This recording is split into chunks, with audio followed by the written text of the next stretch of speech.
Around the Ozarks is now on your FM radio. Listen to Around the Ozarks mornings with Grace Gooley as I spotlight local people, stories, and podcasts, all while playing the country legends of the 90s and the hit makers of the 2000s. It's on the Ozarks Best Country, 105.1 The Bull. You're listening to The Real Deal Conversations, a podcast designed to encourage, inspire, and equip you by sharing real stories and meaningful conversations that bring real life to the surface. I'm your host, Megan Deal. Let's dive in. This episode is brought to you by Ozark Veterinary Clinic and Ma's Place Family Restaurant. I am with the First Lady of College of the Ozarks, Laura Lacey Johnson, and I am so excited to have her on. She has written a guided prayer journal called Steadfast, and she mentioned this morning to me, and I think this just, it adds a whole nother layer of this guided prayer journal being just so neat. She said that there are 2 different covers, and they are designed by the college students, and it's just so cool. I love that you involved the students. I love that this was a group thing. And the guided prayer journal, so it actually has scripture at the top. And then it has an area where, you know, the things that you want to pray for, the things that you're watching for in your life that God has done, and a thankful section. And I love that. Laura, thank you so much for coming on. Oh, Megan, what an honor to be here. Thank you for the invitation. Yes, I am thrilled. I am so excited. And I've actually met Laura before, and she is her demeanor and everything. She's just so kind and sweet, and not everybody, Andrew, even your husband, the president of the college, I've met him, and he is just so kind and down to earth. And you don't always get that sometimes. Thank you. And so for those kind words. Yes. So I genuinely, you guys are just sweet, kind people. Okay. So Laura, with Steadfast, you had mentioned this was birthed out of a season of unanswered prayer. Yes. So you look at a project like this, a prayer journal, and you could say, oh, how sweet, a prayer journal. But what really birthed this project was a season of unanswered prayer, like a 10-year season of unanswered prayer. Wow. We had made a move, and life just did not go the way we had thought it would. And at times during that 10-year season, things kind of went from bad to worse. Wow. And I'm telling you, it stretched not just my patience, but also my faith. Yeah. I think that unanswered prayer can really test not just our patience, but our faith. Yeah. And this project came from a season of not only getting no's from the Lord, when He would answer my prayers, not in the way that I had hoped, and, yielding to His will, surrendering to His will. I don't know about you, but it is hard for me. I'm kind of a type A girl. Yeah. I like control. Yes. I like order. And so when I get those no's, boy, it can just be disorienting. Yeah. Or when it seems like I am on a perpetual hold with the Lord, waiting for Him to answer. Yeah. I remember during this season, we had to get our television repaired. And so the guy who was working on the television, he had this screen up to fix everything. And there was this red line going from left to right across the screen. And you could see that, okay, when it got about a quarter of the way across, it was 25% complete. And when it got about halfway, the whole process was 50% complete. And I remember watching this and thinking about my unanswered prayer. And I thought, if the Lord would just give me a sign of where we are in this journey. Are we halfway there? Are we 25% there? Are we ever going to get an answer to this prayer? Yeah. And for me, that day was just a real visual of how hard it is, how exhausting it can be, the angst and the confusion of why am I not getting an answer to this prayer? And it was during that time that a girlfriend of mine introduced me to a prayer journal that she was using. And what I loved about it was you just jotted short phrases down for your family members, for yourself. It wasn't a journal where you just wrote pages and pages, because I don't know who has time for that. Right. I don't. I know. And so I got in the habit of using this journal. And what I began to realize was that the Lord was answering prayers in my life. It wasn't that prayer that I was so focused on, but I could see him answering prayers for some of my loved ones, some of my friends. And it gave me hope. Because I did see him at work in my life and in the lives of my family members and friends. And so I wanted to keep talking to him. And I don't know about you, but maybe this is kind of one of my flaws. When I feel frustrated in my relationship with the Lord, or when I don't see him answer, or worse still, when he tells me no, or answers in the opposite way of what I'd hoped, it can make me not want to talk to him. It can make me want to give him the silent treatment. So this journal is to help people start that conversation, start that daily conversation with the Lord, even if you're going through a very hard season of life. And I love that you said it can make you the human side of it. It makes you want to go silent. It makes you, but he's still there. And I think a lot of people can end up shaming themselves or being hard on themselves and saying, well, I don't know if he's going to want me back. I don't know because I went quiet, and what if he's mad at me now? Or the prayer gets answered and then they can't relish in the prayer as much because they're like, oh, well, now I feel bad because I ignored him for a little bit. But we're so human. Yes. And there is grace. Yes. And he is such a big, loving, kind God. And there is nothing that has gone past him that he knows how human we are. He knows how human we are. And that is why we have Jesus and why we have the cross, because God knows how human we are and how it is. There will never be a time that we are actually fully capable of being perfect to him, but he will always be perfect to us. And so I really appreciate you bringing that human side to it and just helping people realize, like, it's okay. You can still go back to him, and he's not going to be mad at you. He's going to be really happy that you start talking to him again. Yes. So this was built out of a season of unanswered prayer. And so in that season of unanswered prayer, you have the 3 prompts. It's pray, watch, thank. So did that kind of become in that season, or was it later on that you started going, these are going to be 3 things that are going to be staples? Yeah. So this developed just kind of out of my journey a few years ago. The prayer journal that I had been using actually went out of print. Okay. And my husband could see me struggling because it was kind of part of my morning mojo. This is what I do. I grab my coffee, I grab my prayer journal, jot down some prayers, start that conversation with the Lord. And he could sense that I was feeling a little unhinged, without my prayer journal. It had gone out of print. You couldn't order it on Amazon. Yeah. And so he said, why don't you give some thought to what a prayer journal would look like if you could design one. And so I worked with our amazing team there at the college, and we designed this prayer journal. It's based on Colossians 4:2. Okay. Continue steadfastly in prayer, being watchful in it with thanksgiving. Oh, that's great. And when Paul wrote those words, he was in prison. Life was not going well.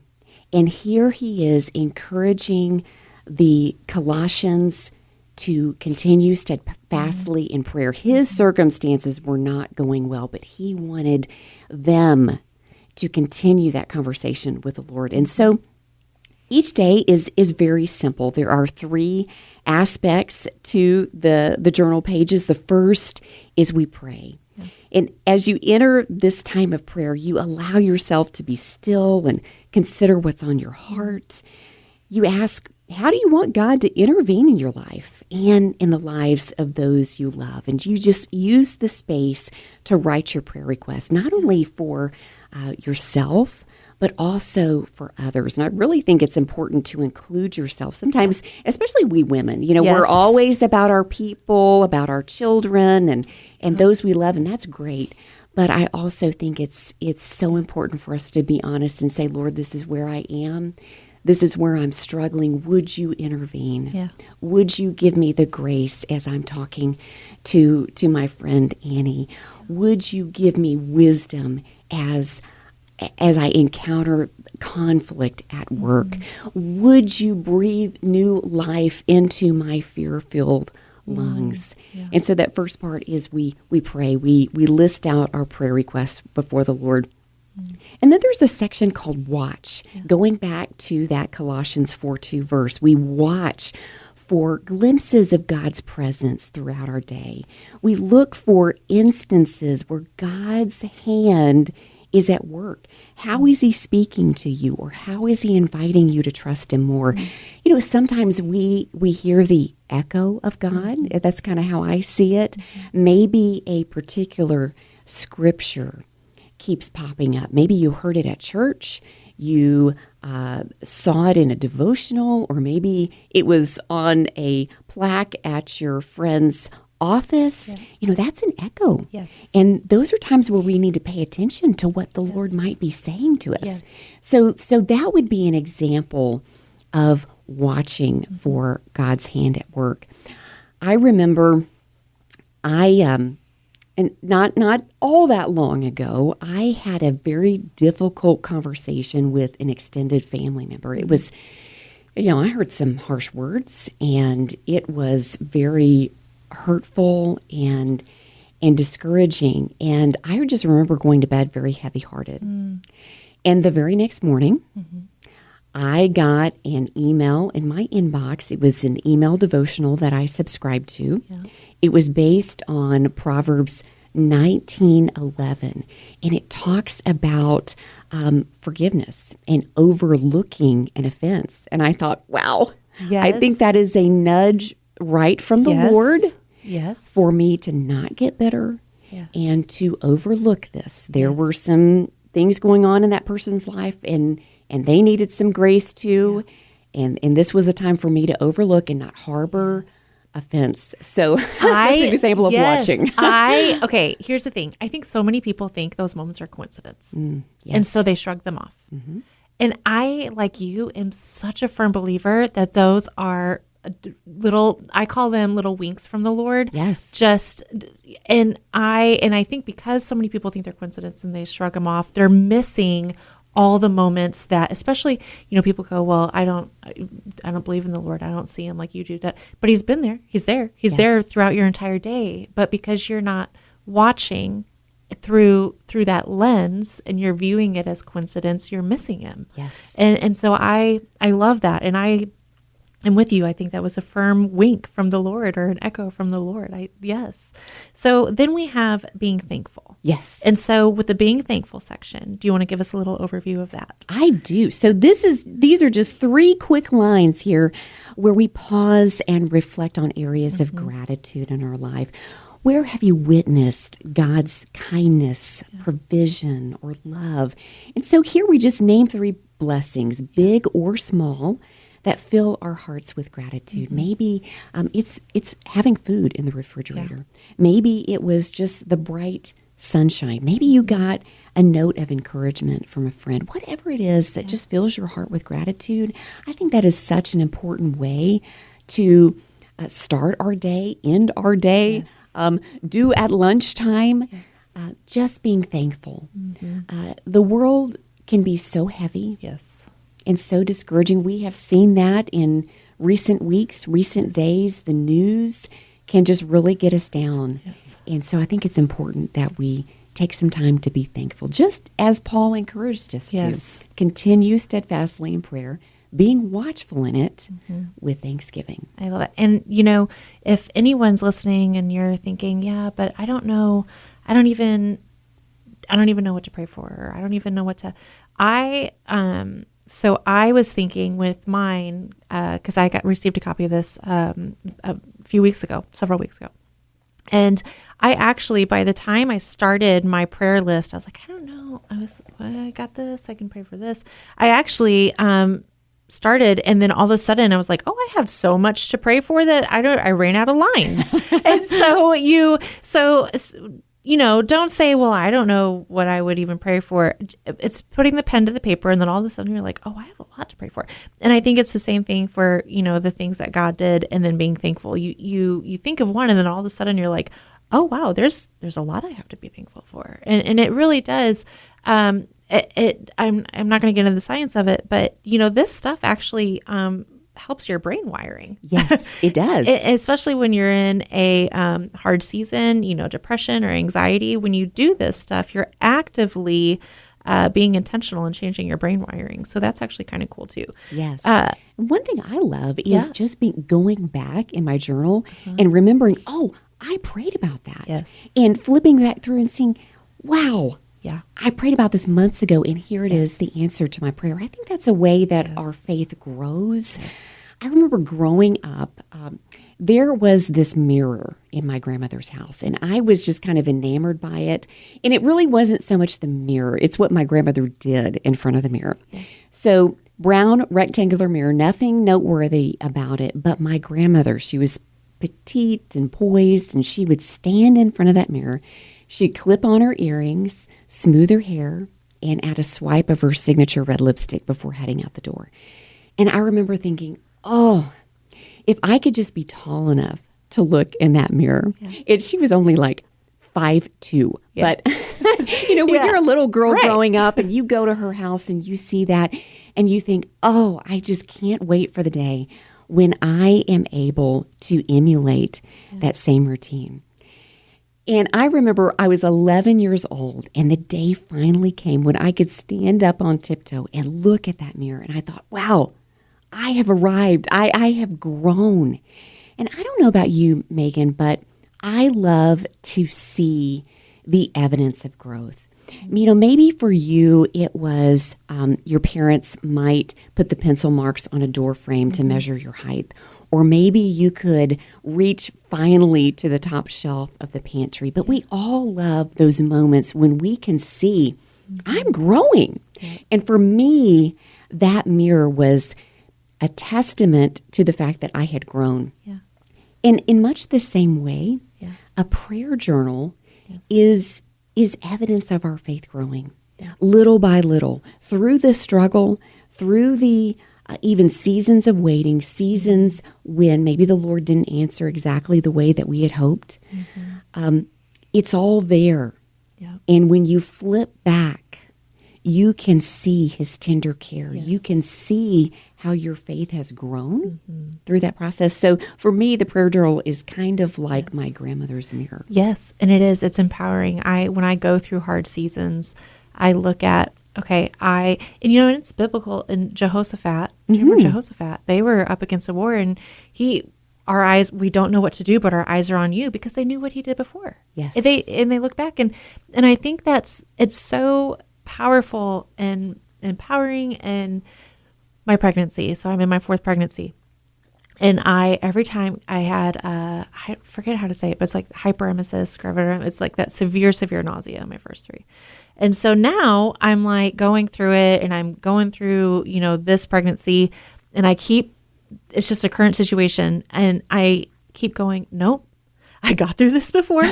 God got me through it before. God used it for good, because I was able to walk alongside other women who had experienced other things in the pregnancy that I experienced. And it's a small example, but it is an example of, we look back at what we've walked through. We look back at what God has got us through, and there's a very empowering feeling that comes with that. And it goes, okay, this is really hard, but this isn't the first really hard thing I've gone through. Yes. This isn't the first time that I've maybe a new situation, new scenario, but hard is not new. Yes. And if at 37, I can, and it is, it's just like that. There is so much growth, but we tend to forget about it because we're in a tunnel vision of just looking at what our life is now. Yes. And so I think this is so fantastic to again, the brain wiring and being intentional and saying, what am I thankful for? And what I'm thankful for is not just now, but what am I thankful for that I've been through? And it launches us into, I can do tomorrow. Yes. And so I love that. And I love that it's a guided prayer journal too, because a lot of times it's real easy to, like you said, we get a journal and it's like, what do I write? What do I even do? And so for these guided steps to be here, I think it's great for people who need that structure to get their brain going and get their thoughts out there. Yes. So, okay. When you think about the women who will use this, and we've kind of answered this a little bit, but what do you hope it stirs in them? We're thinking of women who, whatever season they're in, we as women know what it's like to go through hard seasons. But what do you hope it stirs in them beyond being thankful and being watchful and prayerful? Mm-hmm. Absolutely. I want it to be a faith builder. I want them to be able to look back through the pages and see how the Lord has grown their faith through both the answered prayers and those sticky seasons of life.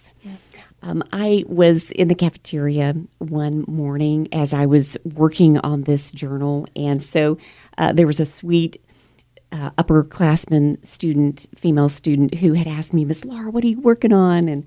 And so I told her that the college was going to come out with a prayer journal, and so I was working on that and writing away. And so we started talking about prayer and how, we both wanted to be more fervent and more intentional in our prayer lives. But sometimes, when we go through hard seasons, it can be a real hurdle to our prayer life. And I think I was just writing on Acts 12:5, where it says, so Peter remained in prison, and the church earnestly prayed for him. In the background, there was James, one of the disciples, had just been executed by Herod. And now Herod has just imprisoned Peter. No doubt the church had prayed for James, and now Peter's in prison, and things are not looking good. Peter is surrounded by guards. He will most likely be executed soon. The church knows that. They had no army to muster, no legal team to rally. Really, their only weapon was prayer. But I imagine it must have felt kind of like a last-ditch effort, They had surely prayed for James, and he was executed.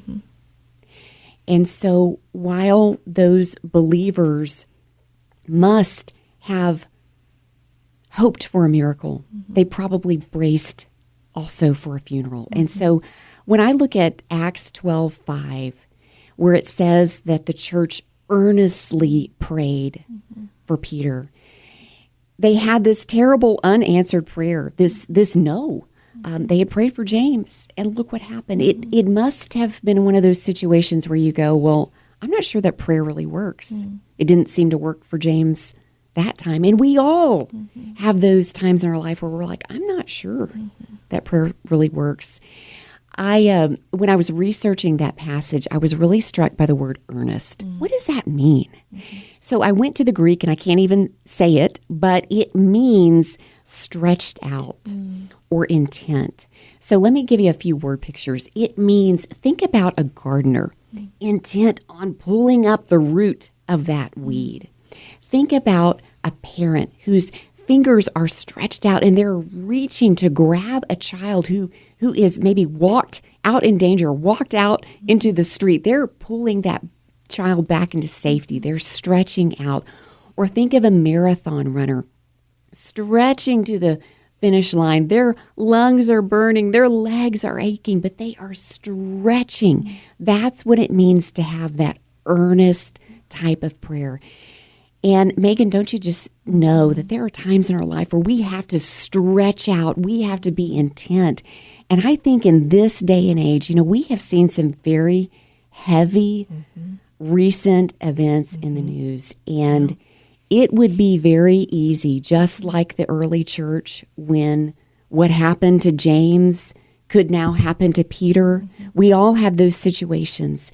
But the active practice of digging in and stretching out, being intent that we're going to go to the Lord in prayer. We're going to be earnest about that. I think there is something that is so special about that the Lord honors. I think about one of my favorite passages of Scripture is Luke 18:1, where Jesus says, he was telling the disciples a parable to show them that you should always pray and never give up. There's a persistence to prayer that is so important to the building of our faith. And I would say that some of my hardest seasons of prayer are also the times where I have seen my faith grow the most. One of my friends recently told me, faith isn't meant to be comfortable. It's meant to call us to be courageous. Yeah. And prayer is a big part of that. Yes. So this is a very special project to me. And talking about the seasons, had you not gone through an unanswered season of prayer, had you not gone through that, would this have even been here? No. You know what I mean? Yes. It's in those seasons. Yes. And we keep going. If the world is hard, it's hard. It's hard. And that's, as long as the earth is here, as long as we are here, it will be hard. We will have trials. And if other people, if we don't go through trials and we don't look at them through it and at the end of it because you have two things you can do. You can say, man, that really sucked. That really hurt. I'm going to curl up and I'm going to want everybody else to experience that too. And that's not good. Mm-hmm. Or you can say, that was really hard. That really sucked. Mm-hmm. But I gained tools. I gained wisdom. And I'm going to use those tools and that wisdom that God gave me in that season to help anybody going through something like Amen. that. And that's what you have. You have a season of unanswered prayer. And what came from that wasn't, well, I hope nobody else's prayers are answered because mine wasn't. You have, no, I'm going to help other people see how good God still is. Yes. And in my third pregnancy, and this is, sometimes I struggle to say this because I don't want people to think that their hard season, whether it's of loss or anything, is on purpose to them. Right. I do not want people to think that this is what I'm saying. What I am saying, though, is life is going to happen. And that's really hard. But if we can look at it a certain way, if we can look at it as a way of, okay, this is hard, but how can I bring hope from this? And in my third pregnancy, I had basically postpartum depression, but during, and I was sick on top of it. I could barely walk because I was so depleted from nutrients. And then I had this like weird depression on top of it. And it was just like this. And I had 2 little kids. And I remember laying in bed and I cried. And I just told the Lord, I said, I'm so angry. Why is this happening? Mm-hmm. I've already had postpartum depression. I know what that feels like, Lord. It's really hard. Why are you giving me this again? But during my pregnancy, like it's already hard enough to be sick. It's already hard enough to feel. And I was so angry. And I even said, Lord, I think I'm angry at you. And there was this song and I put it on repeat and it was Even When It Hurts, and it's by Hillsong. And the words are, even when it hurts like hell, I'll praise you. Wow. And I put it on repeat and I told the Lord, I said, I don't have words for you right now. I can tell you how I feel. But beyond that, I don't have words. But I know you're good. I know you're going to use it for good. So let this repeated song just be my prayer. Wow. Let it be my cry to you. Powerful. Pregnancy over, healthy baby, great. And he was born in August. In November, my mother-in-law calls. And she says, Megan, there is a girl at our church who is experiencing very severe postpartum depression. Will you pray for her? I'm asking you to pray for her because you know what that's like. I said, I don't want to just pray for her. I want to see her. Wow. Because Laura, what I went through, I know somebody needed to be sitting with her. Yes. Right? Yes. And so it was like 9:00 at night around that time. And my mother-in-law calls back and says, they said, you can come over. I go over. It's first time meeting them. And I sit with her. And a year later, she wrote me a card. And she said, "You will never know how much it meant to have a complete stranger sit with me in my darkest moment." Wow. Hi, this is Dr. Linda Truitt from Ozark Veterinary Clinic in Ozark. We have been taking care of animals from a Yorkie, cows, cats, with a full-service clinic that offers complete surgical services, hospital, boarding, and now we take care of exotic animals from parakeets, snakes, to even flamingos. Ozark Veterinary has been taking care of pets and farm animals for over 50 years. Stop by our animal care center now, specializing in exotic animals on East Highway 14 in Ozark. If you're looking for the best place to get a great home-cooked meal, along with great service in the Branson and Kimberling City area, then look no further than Ma's Place Family Restaurant and Pit-Style Barbecue in Kimberling City. Ma's Place is known for their made-from-scratch meals. And don't forget about Bruce's Pit-Style Barbecue that is slow smoked so it will... Mark, time's up. Melt in your mouth. Ma's Place Family Restaurant and Pit-Style Barbecue in Kimberling City. Dinner's on! Laura, I am with you that it is our hard moments that can bring hope. Yes. And it stinks and it's hard, and I am not taking that away from anybody who is in a very, very hard season right now. Yes. But what I am saying is your story is going to bring hope to somebody that God already sees and is waiting for you on the other side of your story. And so if there is one thing you can cling to today, it is that there is someone waiting for you when they need you. Amen. And so okay, in summary, yes, Laura. There we go. So when you pulled this project together, did you face a challenge in pulling this project together? And how did you push through it? Oh, yeah. I tend to second guess myself. Yeah. I don't know about you, but insecurity, Yeah. perfectionism, Yes. imposter syndrome, Yes. all of the things can get me paralyzed. Yeah. And those are things that I constantly have to push through. I think anytime we put ourselves out there, all kinds of insecurity can raise in our lives. And so yes, I constantly had to push through that. And I think just encouragement from students that knew that I was working on the project. Hey, Miss Laura, I'm praying for you. Yeah. That was something to keep me going. We, my husband and I just came from a prayer journal on campus last night in light of recent events. This was a student-led prayer journal. I mean, not prayer journal, prayer vigil. Yeah. And it gave me such hope for this generation. Yes. They could be so discouraged. Yeah.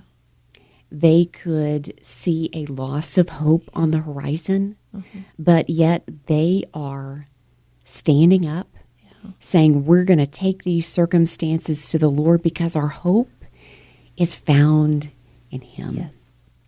And they give me hope. Yeah. They give me inspiration. And so they push me to be better every day. Yes, that's awesome. You've mentioned imposter syndrome. And I cannot tell you, it's countless, how many women I have heard the word imposter syndrome come out of their mouth, me included. And it's something we've talked on the podcast in leadership episodes and friends, not even just on the podcast, but just in general. Imposter syndrome, it is something that I everybody has encountered at some point in time. How do you navigate imposter syndrome? Well, lots of prayer. Yes. Yes. I think part of it is really leaning into the times where I'm starting to feel insecure and giving myself time to pause and say, what is it about this situation that is taking my confidence away? Yeah. And Lord, why does that bother me? Yeah. Help me through this. Yeah. What is the truth that I need to remember Yes. that's found in your word? You have placed me here. I may not feel equipped or ready. Yeah. I'm the type of gal that likes to have my script ready, all my talking points, and So sometimes when I'm put on the spot, I feel like I just can't have the words to say. Yeah. But yet the Lord knows what we need Yes. when we need it. Yeah. And so I'm really trying to lean more into my insecurity Yeah. and saying, Lord, here's what I'm feeling. I'm not exactly sure why I'm feeling this way. Would you help reveal that to me? Yeah. And help me know the truth. Yes. Where are you leading me? What are you saying to me? This is the voice that's in my head. Yeah. I think about 2 Timothy 1:7. For God has not given us a spirit of fear, but of power, love, and a sound mind. And so I take courage when I read Scripture and I see the truth of what God says about us, because I need that for a sound mind. Yes. Yes. One of my favorite things is, and you basically, you're getting to the root of, okay, what is this, Lord? What is the root of this? And I do that a lot too. It's, what is the root of this? Because this is rooted somewhere. And if I don't fix this root, if I don't uproot this is going to creep up again. This is going to become another insecurity. It's going to, and so I'm big on uprooting. And I also, all the people in the Bible, Gideon and Moses. And I mean, how many people are genuinely could have had imposter syndrome? Absolutely. I mean, it was not worded like that, but look at the story. Right. There's no way. I mean, there's so many times that people are like, I mean, I'm paraphrasing, but, God, are you sure? Like, I think you got the wrong person, my friend. Exactly. And so I going to the Bible, I think is another one. That's one of the things I do is I'm looking at all these real stories, real life biblical stories that have actually happened of people being called to do really big things and none of them feeling qualified. And honestly, on paper, weren't qualified. And God qualifies them. Yes. And so I think that's, I said in another episode, I think imposter syndrome to a degree is good because it causes us to lean into the one who's going to make it happen in the first place. Yes. So it's not entirely bad, but yes, it is frustrating. And I deal with it quite often in new events. So in growth, and then I get to a new growth season and I'm like, ooh, there's a little bit of imposter syndrome. And then I have to grow through it. And then I don't think it ever goes away. Yes. Do you? No, I don't. But I do think you hit on something that's so important. Those times when we're feeling shaky, that's the time to lean into our solid rock, Jesus Christ, and the firm foundation that he offers. But too often we don't. Yeah. We just kind of spiral out of control. And that's where prayer is our most powerful weapon of just being vulnerable and honest with the Lord. Like what you were saying earlier, this is where I am. This is where I'm feeling. Lord, show me your truth. Yeah. Show me where this is coming from and help me through it. Yes, absolutely. And because two things can be true. You can have your human emotions and still know that, the truths of the Lord. I mean, two things, it's the wrestle. I am so glad that you said that. I am such a firm believer that two things can be true. Yes. That we can be fearful and courageous at the same time. Yep. We can be discouraged by unanswered prayer and yet pray earnestly at the same time. Yes, yes. I think a lot of it is about what God is doing in the process. Yes. What God's doing in our lives. I think about a time during this long period of unanswered prayer. Yeah. And I had gone to take my kids to school. Yeah. And all of us mamas know that the school lines can be long. And so you do have a level of patience going into that situation. But this particular day, I dropped both of them off early. And I thought, I'm going to get a jump on my day. This is going to be great. I've got a really long to-do list. And out of the blue, there was just an incredible amount of traffic around the school that day. And the highway was just jam-packed with cars. And I remember we were at a standstill for like 10 minutes. And so my patience has worn thin by this point, I'm embarrassed to say. I'm leaning my head out the window going, what is the holdup? We were completely stuck. And I remember tears just started forming in the corners of my eyes because I thought, this is such a picture of where I am in life. I feel stuck. I feel like the Lord isn't answering. Where are you, Lord? I wanted to beat my hands against the steering wheel and just cry out to the Lord like, this is where I am. Why are we waiting? Yeah. Why can't we move forward? And it was so frustrating. Periods of waiting can just really test both our faith and our patience. Yeah. And finally, when traffic started moving again, we were coming up to an intersection where you could turn left, you could go straight, or you could turn right. And I noticed that there was a group of probably high school students there, and I kind of assumed that was part of the holdup. Yeah. And I thought, I'll just be honest with you, Megan, this was not my best moment.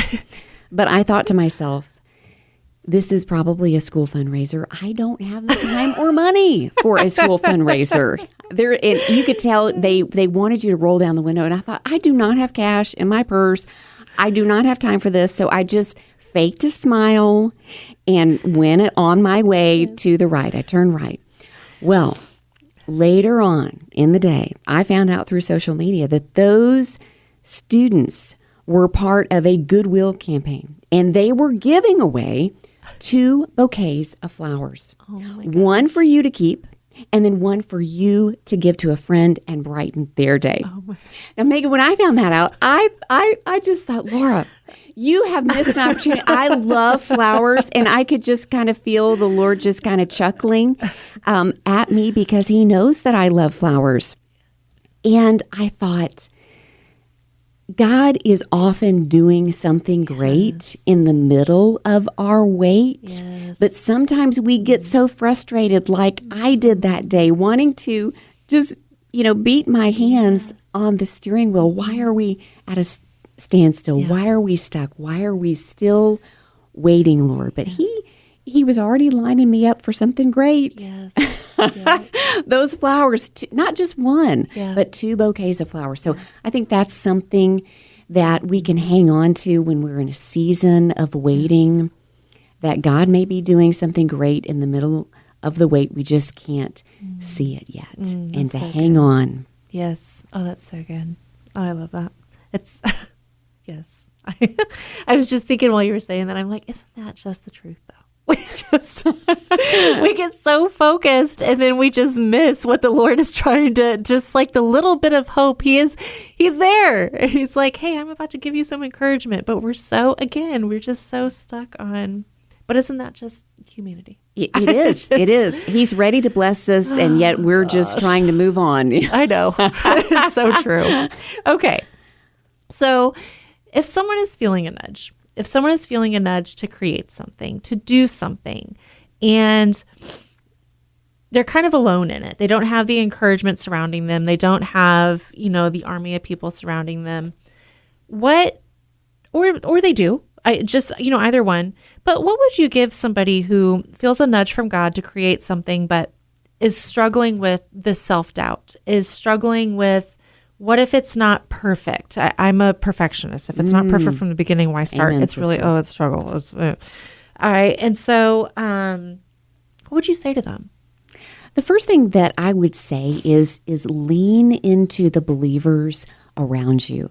I think about Acts 13, when the first missionaries were sent out, but they were commissioned by the church. Hands were laid on those missionaries to say, we are sending you, our prayers are going with you, we are supporting you.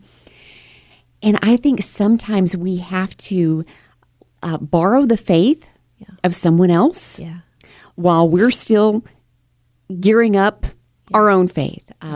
Just last night, I got a text from a friend of mine. I was telling her, hey, please pray for me. I've got a big event coming up, and it's something that will stretch my abilities, something where I kind of feel like, oh, this is bigger than what I can handle. And her text back to me was, you're perfect for this. You're going to be great. And she just had some real words of encouragement and prayers for me. And I think sometimes that is so key, that we call on others to help us. We borrow their faith. We lean into their encouragement. We lean into their wisdom. people can point out our strengths and our God-given spiritual gifts. Yeah. And sometimes we just have to talk to them and say, hey, this is what I'm sensing. I'm wondering if the Lord wants me to do this. Let him kind of be a sounding board. Now sometimes that can be discouraging. Yeah. And sometimes people aren't always right, but as a general rule of thumb, lean into the wise counsel of those around you. Lean into the circumstances. For example, on this prayer journal, I really wanted a prayer journal with a spiral bound center, and you can't get that on Amazon. They don't do spiral bound on Amazon, but our own print shop did. So the circumstances were right for our campus to do this. So lean into the godly counsel. Lean into the circumstances. God may be opening doors for you that you weren't expecting. And then what's he saying in his word?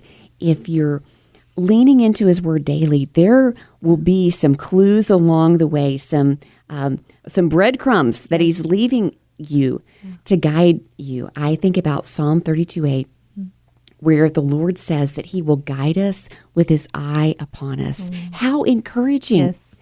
We often fear that we're going to get off on the wrong path. What if I choose the wrong way, Lord?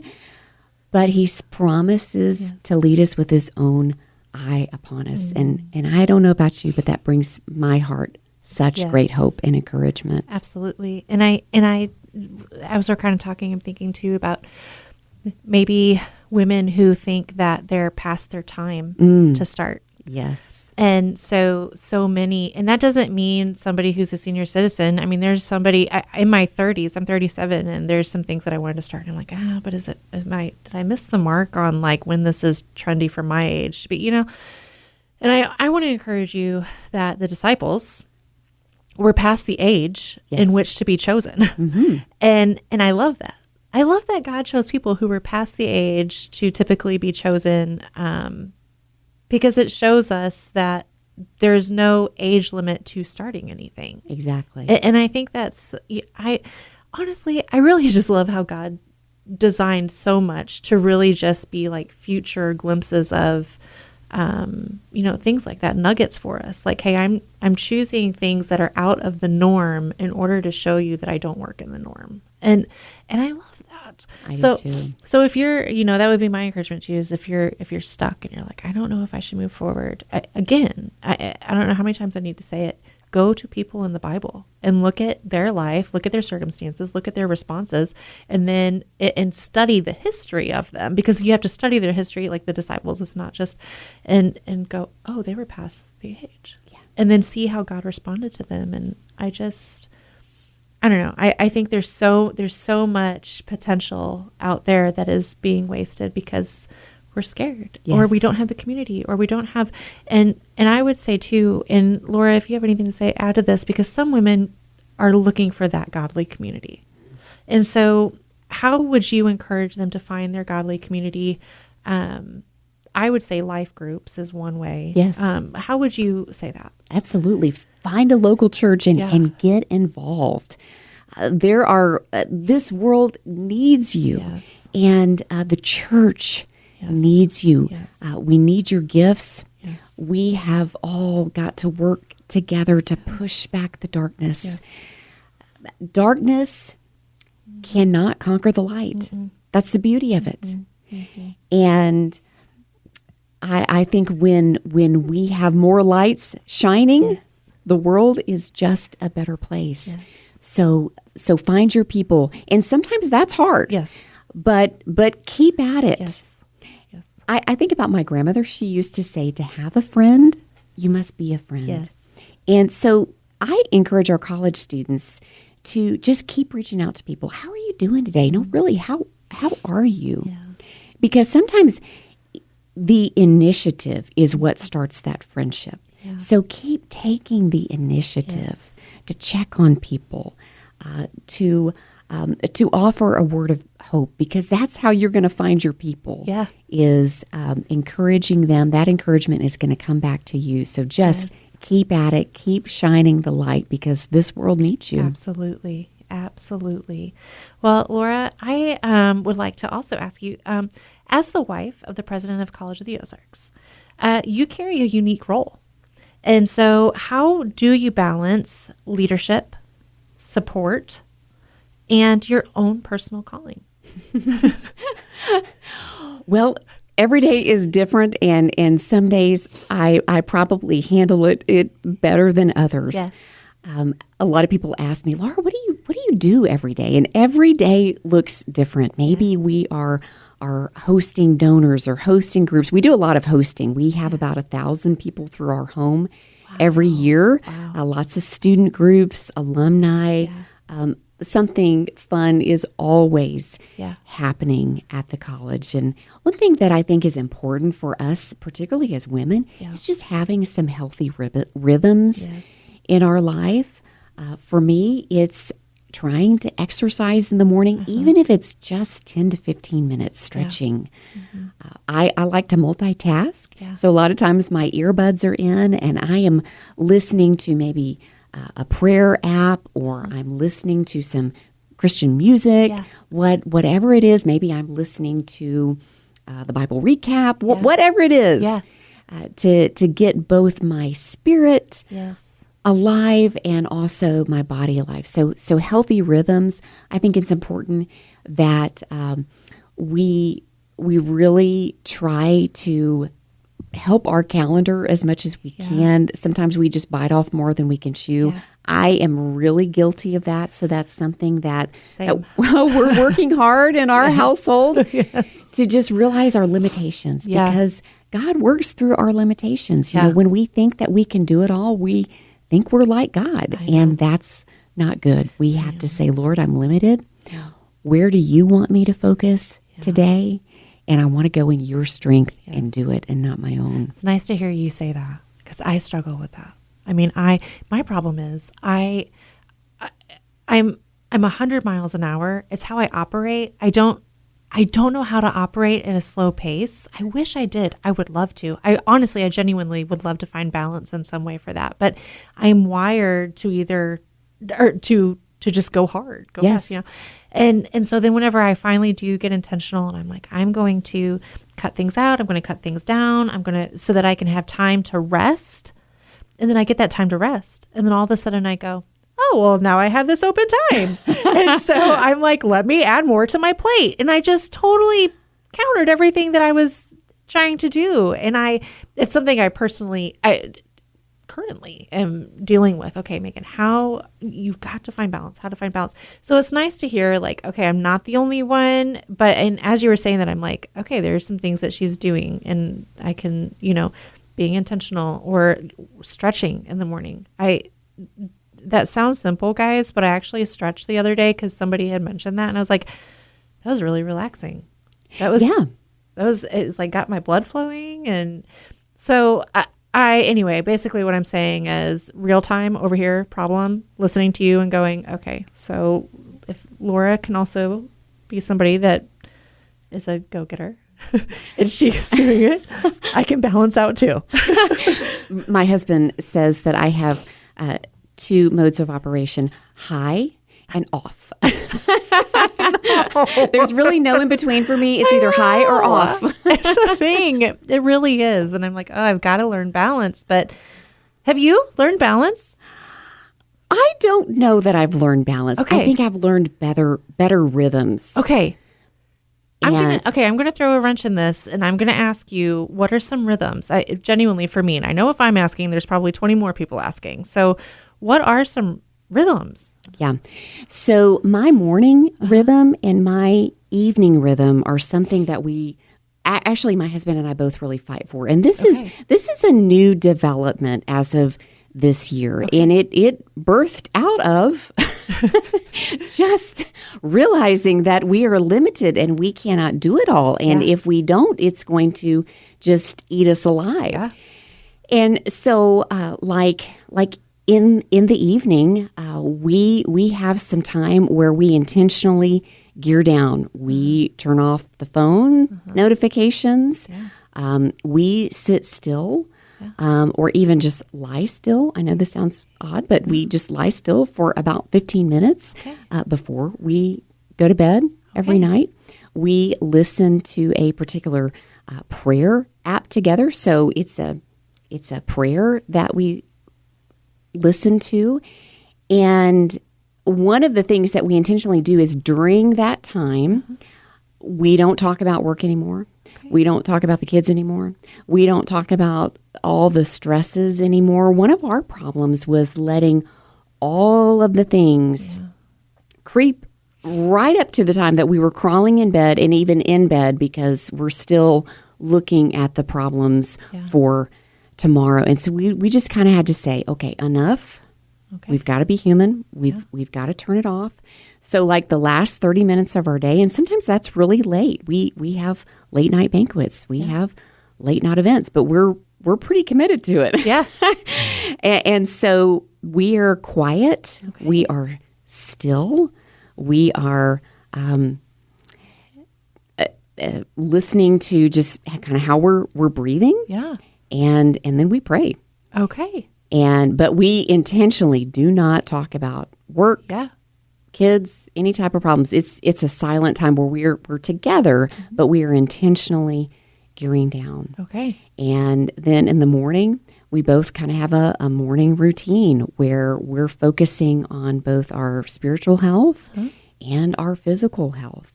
And honestly, we have to really protect our time and really work at this because it is so easy for the calendar just to crowd it out. Yep. And but we both feel better. That's awesome. And I think there's a real connection to starting our day with the Lord, starting that conversation with the Lord, getting hydrated. Sounds crazy, but we both have the Stanley mugs, and he drinks about 5 a day. I drink 3 a day. Yeah.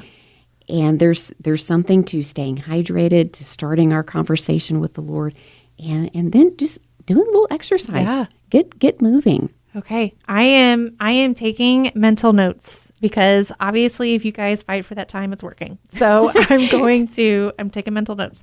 All right, Laura, to end us out. Well, first of all, your time of unanswered prayer, was it ever answered? Yes. Okay. Yes. Can you give us a little summary of that? Yes. So we got many no's along the way. It was a season of incredible angst, no's, and waiting. Yeah.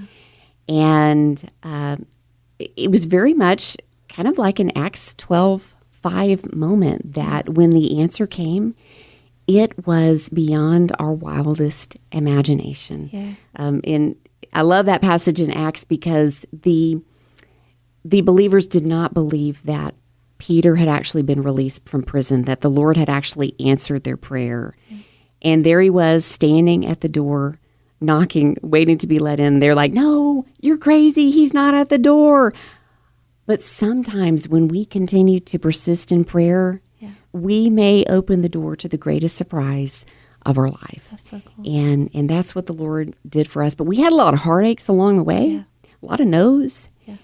And in hindsight, I'm grateful. Yes. I'm grateful. Yeah. So, sometimes what feels like chaos then becomes a story of God's tender care in our lives. But it can feel awful and cruel and confusing and feels like life is going from bad to worse sometimes. Yeah. But I'm grateful to say that the Lord answered that prayer in just an incredible way that we could have never anticipated, and I'm so grateful. Oh, that's so cool. I love that.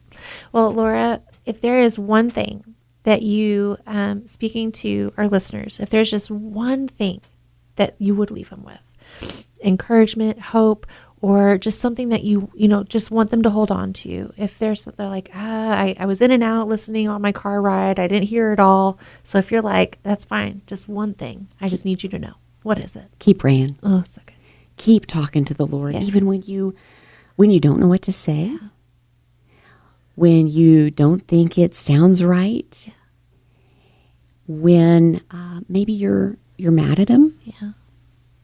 because you haven't seen the answer to the prayer, or maybe he hasn't answered in the way that you had hoped. Yeah. Keep praying. Yes. Keep talking to him. Yeah. Oh, that's so good. Laura, thank you so much for coming on. Thank you for sharing the behind the scenes, your heart for the ones who are going to be doing this prayer journal, your heart for people in general. And where can our listeners get the Steadfast, a guided prayer journal? Oh, well, Megan, it has been a delight to be on the show today. Thank you so much for the opportunity. Yes. If you're interested in the prayer journal, you can find it on the college's website. We have an online store where we sell many of our student-made products, from jams and jellies to our fruit cakes to our pancake mixes, all those things. So find them there at our online store, and you'll see the Steadfast Prayer Journal. We can ship it right to your door. Love it. And the proceeds go... Yes, all of the proceeds, every penny goes to the Ozarks Women in Leadership Room and Board Scholarship. That is awesome.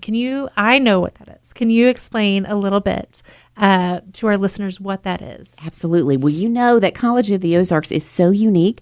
All of our students work at a campus job to pay for their tuition. Yes. But when it comes to room and board, that is an expense that they would have to pay out of pocket unless they work on campus during the summer. And unfortunately, there aren't enough summer jobs for everybody. We tried to accommodate as many as possible. Yeah. But what we're finding is we have students who want to get internships, maybe in Washington, D.C. or New York or somewhere else. And so they need that experience, want that experience for their resume. But if they do that, then they're not going to have the opportunity to work on campus for their room and board.